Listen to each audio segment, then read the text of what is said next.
आज आपको वो सुअवसर प्राप्त हुआ है जो कभी आपको असंख्यों युगों के बाद प्राप्त हुआ होगा। कौन सा सुअवसर कि ये पिछली पीढ़ी का समय, ये परमात्मा के ठीक का समय, कलयुग का 5500 वर्ष बीत जाना और इस अध्यात्म ज्ञान का और सतनाम का और सारनाम का सार्वजनिक करने का अवसर समय परमात्मा ने दिया है। और इस समय आपका मानव शरीर, तो पुण्यात्माओं आपके किस्मत का कोई पैमाना नहीं जिसे नापी जा सके, आप कितने पुण्यकर्मी प्राणी हो।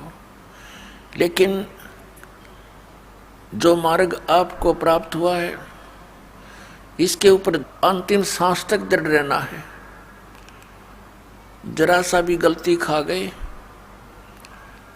चाहे अंतिम समय में भी आप इस मार्ग से विचलित हो गए तो काल के जाल में रह जाओगे। लेकिन आपका किया हुआ ये भक्ति कर्म, सिमरण, सेवादान, ये आपके साथ रहेगा। लेकिन वो साथ तो रहेगा और वो आपको यह संसारिक काल का सुख भी अत्यधिक प्रदान कर देगा। लेकिन लाभ क्या हुआ उससे? जो उद्देश्य था वो तो रह गया। जो पुण्यात्मा आज इस भक्ति युग में परमेश्वर कबीर जी की शरण में इस दास के माध्यम से आएंगे, और ये ऐसे मंत्र हैं जो बहुत ही जल्दी आपको भक्ति से चार्ज कर देंगे। जैसे बैटरी बिल्कुल डेड होगी यानी डाउन होगी कति, और चार्जर पर लगा दो, स्टार्ट होगी तो घंटे 2 घंटे में वह चार्ज भी हो जाएगी। जब तक चार्जर ही नहीं लगाएंगे तो वो डेड हो जाएगी। तो इसी प्रकार जो पुण्यकर्मी प्राणी गुरु पद पर विराजमान है वर्तमान में या पहले कभी रहे हैं, परमात्मा को छोड़कर या उन महापुरुषों को छोड़कर जो भगवान से परिचित हुए, क्योंकि उनको तो चार्जर मिल गया था, सतनाम मिल गया था।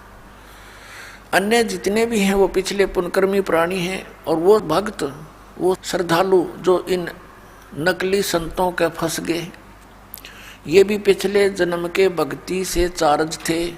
आगे इनको चार्जर मिला नहीं। चार्जर mean way of worship according to the शास्त्र।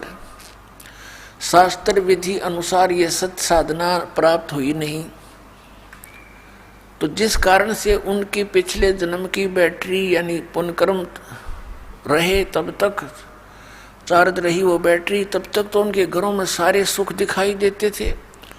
और फिर एकदम ही वो सुविधाएं समाप्त हुई। जो ये मान रहे थे कि हम इन राधा स्वामी पंथ के प्रवर्तकों द्वारा, संतों द्वारा दिए मंत्रों को जाप कर रहे हैं, जिस कारण से हमें सुख हो रहे हैं, आज उनके घरों में कैर टूट रहे हैं। पुण्यात्माओं, ये काल का जाल है। काल ये चाहता है कि ये नास्तिक हो जाएं, इनकी आस्था हट जाए भगवान से। और परमात्मा ये चाहता है कि जब तक ये पिछली पीढ़ी का समय आवे तब तक इनकी आस्था भगवान में बनी रहे। कुछ ऐसी लीला वो स्वयं ही करने आते हैं, ऐसी लीलाएं करके जाते हैं जिससे हमारा भगवान में विश्वास दृढ़ रहता है।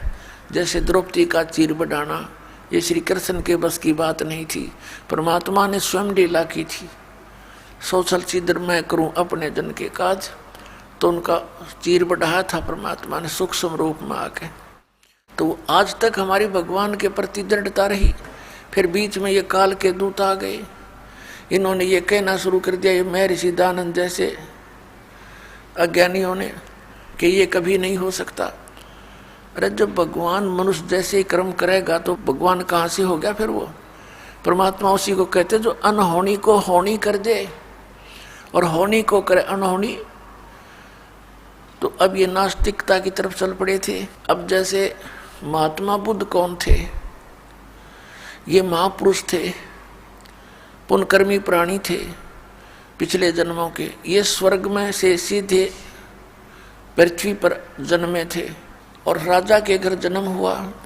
राज को भी त्याग दिया, क्योंकि जो सुख इन्होंने स्वर्ग में देखा था वो यहाँ के राज्य में नहीं होता। तो इसकी आत्मा तृप्त नहीं हुई इस सुख से, घर त्याग दिया भगवान प्राप्ति के लिए, पुनः उस स्थान की प्राप्ति के लिए। आगे कोई संत सा मिला नहीं जो मार्गदर्शन ठीक कर दे। इसने हठ योग किया, गया के अंदर वट वृक्ष के नीचे बैठकर साधना शुरू की।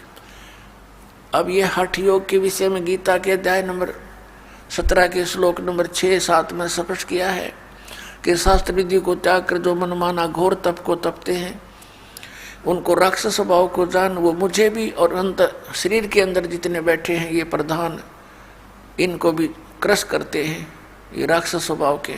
तो कहने का भाव ये है कि मरने को हो गया महात्मा बुद्ध। एक माई ने उसके मुख का खीर लगा दी, सहज से धीरे धीरे चाटने लग गया।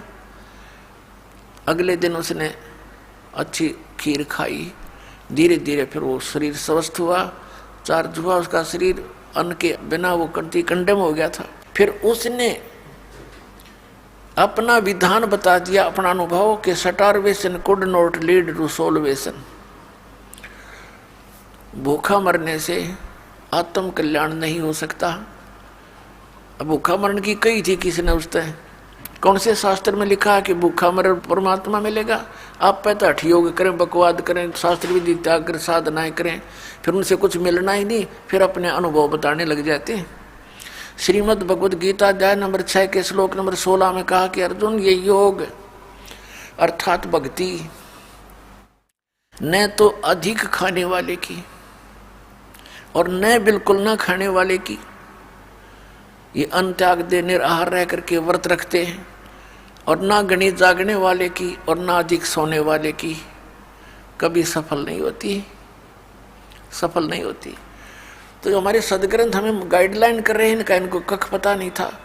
तो फिर क्या होता है, ये पुण्यकर्मी प्राणी था पिछले जन्म का, इसकी वचन में भी शक्ति थी, और जिस कारण से इसने अपने ऐसा विधान बना दिया जो आम जनता को पसंद था, और लाखों लोग इसके पीछे अनुयायी बन गए महात्मा बुद्ध के।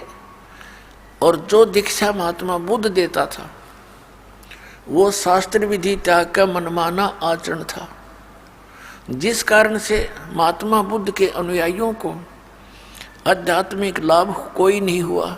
कुछ वर्षों के बाद, क्योंकि पहले तो सभी भगवान को चाहने वाले व्यक्ति थे, धीरे धीरे नष्ट तीसरी चौथी पांचवी छठी पीढ़ी में जा करके, पहले तो पुण्यकर्मी प्राणी थे उसके अनुयायी, उनको अपने आप पिछले संस्कारों से लाभ होता रहा। वो सोचते रहे कि जो हमारे गुरुजी ने हमें साधना बताई है इससे हमें लाभ हो रहा है। आगे चलकर उन्हीं साधना के करने वाली अगली पीढ़ियों को कोई लाभ नहीं हुआ, तो अंत में नास्तिक बन गए कि कुछ नहीं होता भगवान की भक्ति से, क्योंकि उनकी भक्ति ठीक नहीं था, होगा कैसे?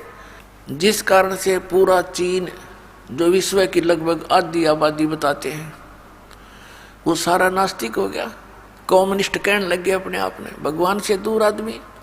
और जो ये कहता है कि कुछ भी नहीं है, परमात्मा कुछ नहीं है, अपने आप सृष्टि बनती है, नर्मदा से उत्पन्न होती है, इसके विषय में गीता जी में लिखा है 17वें अध्याय के 4, 5, 6 श्लोक के अंदर और 10, 11 के अंदर, कि जो व्यक्ति ये कहता कि भगवान नहीं है और ये नर्मदा से उत्पन्न होती है सृष्टि, वो उसके विषय में लिखा कि वो नास्तिक और संसार का नाश करने के लिए पृथ्वी पर जन्मा है।